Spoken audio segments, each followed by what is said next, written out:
Hey, welcome back to the Disney Plus Everyday Challenge. Let me take the focus off a Nightcrawler there. Hey, how you doing? This is X2. We are finally digging into some of the older X-Men films, and I gotta take focus. I usually have to stand over here, but if I look away, I guess he takes over. Nope, nope, nope. Come on. Okay. Jeez, Alan Cummings. Anyway, that's Alan Cummings as Kurt Wagner, Nightcrawler, and this is from 2003. It's 2 hours and 15 minutes long, and it is one of, well, there is only technically three, four old school X-Men films. When you go back to the that era, which is the first three X-Men films, and then Wolverine Origins, they all kind of fit together. Not all of them were great. Let's just say half of them were not great, but I consider this one of the better of the four, mainly because it builds upon, it's no longer really a whole lot of introductions, and hey, this is Storm, here's who Professor X is, there's Wolverine. It's already a situation where we know who the characters are. We're already in love with Hugh Jackman, because even though he's not 5'3" or whatever as Logan, you're still like, okay, he's got this charisma and he's a fantastic actor, and he came out of nowhere and now he's Wolverine forever, whether he likes it or not. And he's going to continue even after he said he wouldn't do Wolverine anymore after the movie Logan. He's coming back in the next Deadpool movie. So yeah, this is building upon the mythos of the X-Men world that was established in the first film. Still a favorite as well. I'm an old school X-Men fan, going back a couple decades, and so this was like a dream come true for me. I had a license plate. Believe it or not, I lived in Virginia at the time. I had a license plate that said, in anticipation of this film, it said X-Men 2K on it, and in the background, because you can get custom plates in Virginia for like almost nothing, custom plates that had a SR-71 Blackbird in the background. So, and that's, if X-Men fans know, well, hey, that's the jet they use in the X-Men comics, and gets quite a bit of screen time in this film as well. So that's kind of great. So yeah, I don't have that anymore. Somebody might have bought it from me a while back. But either way, yeah, you get to see, there's also lots of cameos from other X-Men. One of the problems with an X-Men film in any situation, and what's going to be one of the hard parts about bringing the X-Men into the larger MCU, which is already very crowded, is the fact that when you make an X-Men film, as they originally realized, regardless of who is in the role, Wolverine is technically the most popular X-Men. No, not even technically. He is the most popular X-Man, and even though you might like somebody more like Gambit or Kitty Pryde or whatever else, it's still, Wolverine is the most popular X-Man, and he has to be front and center. And everybody else, yeah, sure, gets their subplots. We got Jean and Scott, part of the love triangle with Logan as well, and you got Rogue and Iceman over here, and we got Storm doing something, and Pyro, and of course Magneto, and his constant back and forth with Professor X, and Mystique has to be thrown in there. There's a lot going on in this film, and just about any film. One of the things that worked for Wolverine in his favor in his own solo film is that he did not have to compete for screen time with so many other characters, and where they were there for Hugh Jackman, they were there for Wolverine, and while everybody else is great too in these X-Men films, you want to see him cut loose, and you get to see him do that, which is pretty great. So yeah, it's one thing that worked for him in the X-Men, or in the X-Men Origins film for Wolverine. Yeah, and speaking of Origins, we do get, I forget, this is 20 years old now. Holy cow, this is almost 20, because we're in March right now, but this is 20 years ago. This came out, maybe 2 months from now. is astounding. And by the way, he does look very, very. Everybody looks super, super young now. I mean, even of course, Professor. It's 20 years later. Professor X, Patrick Stewart's showing up in Picard right now, and the final season of that. So it's yeah, everybody's a bit more grown up now. But yeah, but a lot of them just seem like they're eternal. Like Ian McKellen, he's old, but he doesn't age now, I guess, as in his oldness, and it works for him, so it's fine. So this is for those who don't already know. I might spoil a little something here, but when it comes to X-Men, there is, like I said, a lot going on. In this case, Nightcrawler is introduced, a new character on top of everybody else, a new character, a beloved character in the X-Men comics, is introduced in the very first scene as he is suddenly about to assassinate the president, or at least threaten him. And he probably would have gotten away with it if it wasn't for the Secret Service. Just one guy getting off a lucky shot, and Kurt had to teleport away. So and he didn't succeed, but a message was sent regardless. And why would Nightcrawler be trying to kill the president? Well, that's part of the mystery. We get to see that William Stryker, the man who created Wolverine through the Weapon X program, played by Brian Cox, by the way, if you know Succession, he's Logan. Yeah, he plays a great bad guy, just a very domineering, just kind of mean light. Come on. Keeps pulling my focus. Anyway, there's a lot of there's with a big brand new villain, and we get to look for this is our first peek. Again, like I said, it's 20 years ago. While we were still getting inklings of how Wolverine's past was expanded upon in the comics, this is the first time seeing it in film and getting little hints at where he came from. We get to see the Weapon X program as memories start to come back for Wolverine, and he gets a hint at who he is, which again will get explored more fully in X-Men Origins, and then peeked at multiple times through other films, including the later X-Men films, starring James McAvoy and Michael Fassbender and Jennifer Lawrence and everybody else. Because you got to have a Wolverine in each of the films, even if he is in a 2-second cameo where he drops the F-bomb. So yeah, you got to do it. It's going to be very interesting when they eventually bring the X-Men into the MCU. They will have Hugh Jackman as Wolverine for at least one film. As to what he'll be, who Wolverine will be in the future, whether it'll be he or she, we don't know. We'll see. I would love to see, as I said when we did a review on Logan a few weeks ago, I would kind of like the next Wolverine in the MCU to be Laura. And it would be interesting if Daphne Keane was available to follow up on that role, because she's all grown up now.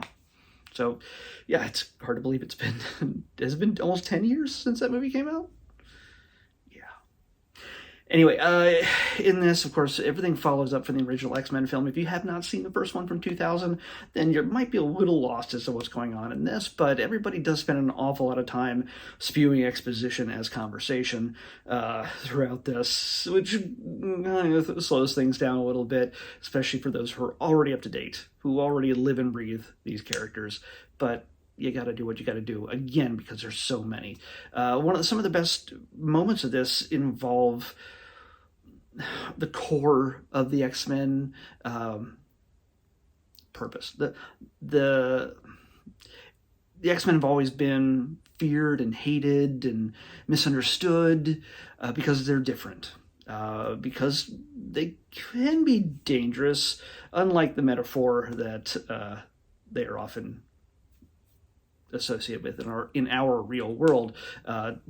To be an other usually means a person of color or LGBTQ plus, and all those other things for people who are just feared and misunderstood and treated like garbage just because they're different.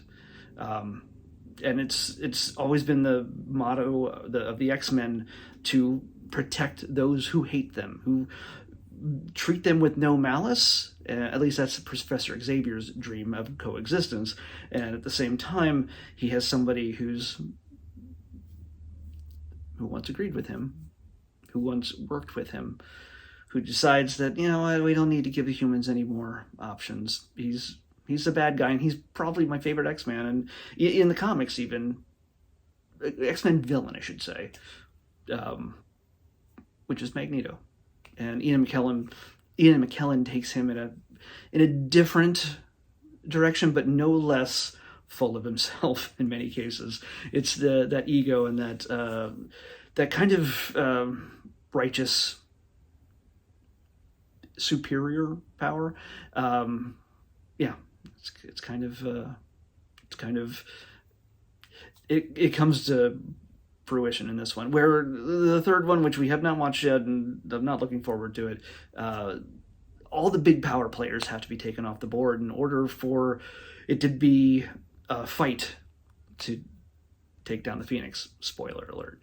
And yes, you know who this Phoenix is. Well, that's Jean Grey, because we've dealt with that in so many other films. The things that followed The Last Stand. In this X2 X-Men United, we get the creation of the Phoenix, although we do not actually see the results of it until X3. But in this, yes, spoiler alert, Jean Grey dies. Jean Grey is the poster child for comic book deaths. She dies in this one, she died in the next one, she dies, she resurrects, she comes back. It's become so cliche now, especially in the comics, that the X-Men comics now have made it so that X-Men don't die. Actually, they die, but they're immediately resurrected because they've cured death for mutants. And it causes problems when the rest of the world finds out. So, yeah, I realize I'm digressing here a little bit, and I'm not really talking about the movie so much, but I think this is the kind of thing where when you think these movies are fun, they're great, I think they're nothing compared to the comics. The comics have always been something that I've enjoyed since the 80s. So, yeah, I came in a little later than some.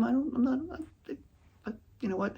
I believe there's a comic out there for everybody, and these days, the comics for X-Men are pretty good. The John Hickman run, especially when he started, he ran that thing for about 2 years, and now it continued without him, but I have a feeling that it may not last forever, this whole current storyline. Again, I'm digressing, and I'm just being vague, and I'm sorry. So, it feels weird just standing this far over. I'm very particular about where I stand, but then Kurt takes over. Yep, there he goes.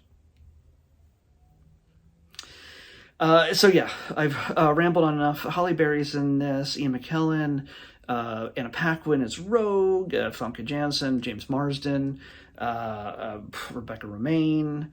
Of course, I said Brian Cox, Alan Cummings. Bruce Davidson as Senator Kelly, returns again. Aaron Stanford plays John Allardyce, which is Pyro.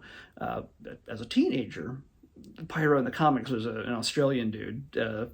But yeah. And then, of course, there's Kelly Hu as Lady Deathstrike. They don't call her that, but yeah. And so there's little appearances by Shadowcat, Colossus, Jubilee, but they don't really have a whole lot to do with the story. They're just sort of little Easter eggs for us old school fans. Little do they know that it eventually make Kitty and Colossus and everybody else into bigger characters. But again, they get, there's a point where Colossus goes to Wolverine, I can help you, and Wolverine has to go help the kids.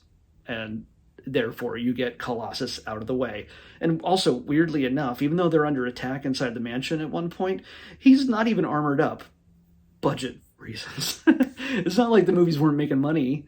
It's just that, you know what? If we don't have to have him all silvered up, and steel and everything else, let's not bother doing that. It's just he's just in the hallway shuffling kids through an escape hatch area. Let's save a few bucks. So yeah, it's it's one of those things where someday I would love to see the old school X-Men together in a screen. I want to see Wolverine and Colossus and Nightcrawler and Storm and Banshee even, although Siren does show up in this one, making a loud screech. That's also another little Easter egg character for everybody, even though she's never named.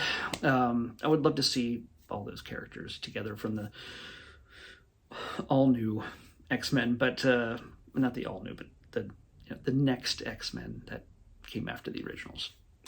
But there's so many X-Men, it's going to make it super difficult, and I have a feeling that when people, everybody's always talking about superhero fatigue and whatever else. I have a feeling that when the X-Men get brought into this MCU, that it could make it really great for a while, but it could also make it really unmanageable. We'll see. I don't know, but this does its best because they try to give everybody their own scene to show off their powers. Storm has to do something with the weather, of course, and Jean has to use her telekinesis and read minds, and Nightcrawler does a great teleporting scene, but they don't know what to do with Rogue and Iceman except what are we going to do about a relationship since we can't touch, because they're dating in this one. There's no Gambit, so I think she and Bobby dated in the Ultimate X-Men comics, which were meant to be closer to the film. I don't know. It's just, I think they were dating in that one, but not in the regular X-Men comics, because Rogue's always been with Gambit, and it turns out Iceman's gay. So that's something you may not have known already. Would have been something Bryan Singer would have liked to have known, I think.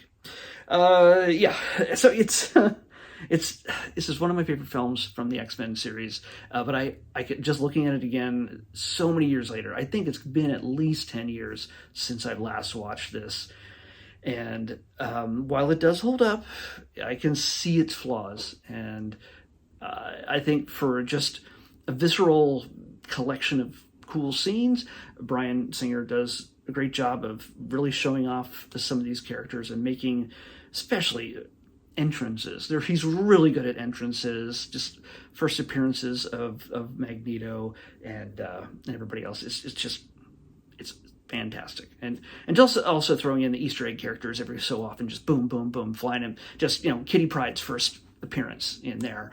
And it's neat. Even though she's not integral to the entire storyline, they throw her in there. And yeah, it's an important film in all the X-Men films altogether. You can't really skip this one even if you don't like it, if you want to see the whole story. But it's a kind of thing where you kind of know where it's going if you're an X-Men fan, because you know that Jean's going to sacrifice herself, but you know she's going to be back, especially when you see just before the credits roll, her voice is speaking, doing narration over the final scene. You see a flaming bird just under the water. So, goosebumps. So, yeah, it's possibly my favorite of the old school X-Men films, even though I have a great place in my heart for the original, obviously. I think it's showing its age, and I think what we're going to see next with the X-Men is going to be something that has to be very different. And this shows some ways that it should definitely borrow from, some things it should definitely borrow from, but I don't think we're going to have to be able to expect the next phase of X-Men to be anything like what we grew up with, or some of us grew up with, and some of us have always dreamed of. I imagine it might be better, and hopefully less problematic. And yeah, it's going to be a whole lot more, I think, a whole lot less subtle with its allegory. Is it allegory? It's metaphor. It's one of those things when it comes to how the world treats mutants in comparison to so many other marginalized and othered groups. So, yeah. It's great fun. See, if you're going to watch any of the old X-Men films, of course, watch the first one and this one, and then maybe, if you have to, watch the third one. But let's pick tomorrow's episode. 241. 241. 241. Scroll, scroll, scroll. 241. Okay, well, hey, we got a short. This is from the Launchpad series of shorts. It's a long name, but we're going to be looking at Launchpad presents Last of the Chupacabras. There we go. The Last of the Chupacabras from the Launchpad shorts series. Let's check that out tomorrow. Launchpad presents Last of the Chupacabras on the next Disney Plus Everyday Challenge. I'll see you back here tomorrow with that.